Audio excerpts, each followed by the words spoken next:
آپ کو فضلات کی جو اقسام ہے ان کا بھی ذکر کرتا چلوں۔ ایک فضلے کی قسم ہوتی ہے طبعی فضلات۔ 3 صورتیں ہیں طبعی فضلات، نمبر 1 غیر طبعی فضلات، نمبر 2 مفید فضلات۔ طبعی فضلات ہم اسے کہیں گے جو ہمارے مجاری یعنی ہمارے فطری راستوں سے اور اعضائے طبعی طور پر ضرورت کے مطابق خارج ہوتے ہیں، جس میں نزلہ بھی آ گیا، زکام بھی آ گیا اور دیگر چیزیں میں آپ کو گنوا چکا ہوں۔ اب اس کے ساتھ جب فضلات انتہائی رک جاتے ہیں تو پھر اگلا درجہ طب یونانی مصلحات کا دیتی ہے، یعنی مسل پخانہ آور چیز، اور یا پھر اندری جلاب، پیشاب رک جائے تو پیشاب لانے والی چیزیں، پخانہ رک جائے تو پخانہ لانے والی چیزیں، ان کو ہم مصلحات سے گردانتے ہیں۔ اب کچھ چیزیں ایسی ہوتی ہیں جو بدن انسان سے خارج ہوتی ہیں، جس میں پسینے کا، آنکھ کی، ناک کی، کان کی میل کا ذکر کر چکا ہوں۔ کچھ چیزیں مقیات ہوتی ہیں، یعنی قے آور، الٹی آور،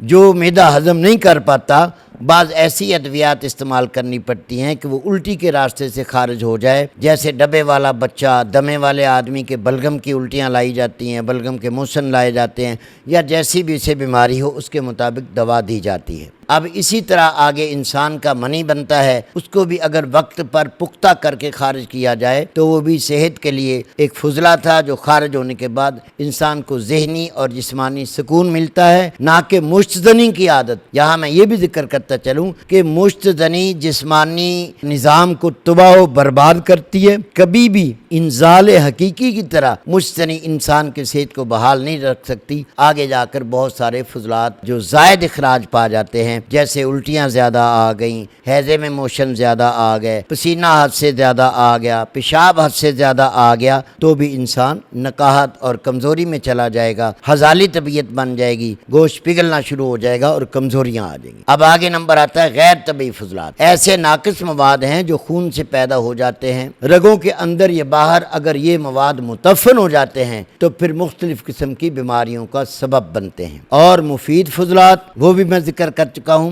دراصل یہ فضلات نہیں ہوتے چونکہ جسم سے اخراج پاتے ہیں یا ان کو اخراج پانا چاہیے، اس لیے ان کو فضلات کہہ دیا گیا ہے۔ مثلاً غیر معمولی کیفیات و نفسیاتی اور مادی تحریکات کو مفید، رطوبات اور خون اور منی، اس کے اخراج کی ضرورت ہوتی ہے، لیکن جب یہ حد سے زیادہ اخراج پا جاتے ہیں تو پھر بہت زیادہ بیماریوں کا سبب بن جاتے ہیں۔ تو سامعین محترم، یہ تھا استفراغ و احتباس کا ذکر، اور ساتھ ہی میں نے فضلات بتا دیے۔ اب کچھ جلدی فضلات ہوتے ہیں جن کا اخراج پانا ضروری ہے، اور ان جلدی فضلات کے لیے کبھی پسینہ زیادہ لایا جاتا ہے، کبھی ہجامہ کیا جاتا ہے، کبھی لیچ تھراپی کی جاتی ہے، کبھی مساج کیا جاتا ہے، اور کبھی مالش کی جاتی ہے، کبھی حمام میں گرم پانی میں نہایا جاتا ہے، اور کبھی کھلی فضا میں۔ یہ سارے ترتیب جسم سے فالتو فضلات کو اخراج کرنے کی ہے۔ تو طب یونانی نے علاج بالغذا کے اس سیریز میں ان چیزوں کی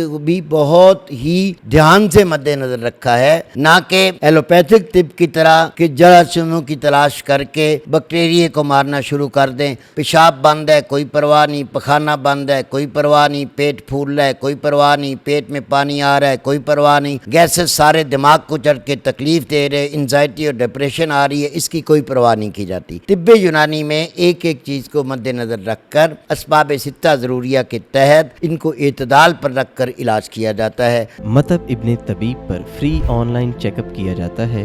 ابھی ہمارے واٹس ایپ نمبر پر رابطہ کریں اور گھر بیٹھے اپنا مزاج معلوم کریں۔ اپنے مزاج کے مطابق غذائی چارٹ یا دوا کا کورس منگوائیں۔ آئیں فطری اور قدرتی طریقہ علاج کی طرف مطب ابن طبیب کے ساتھ۔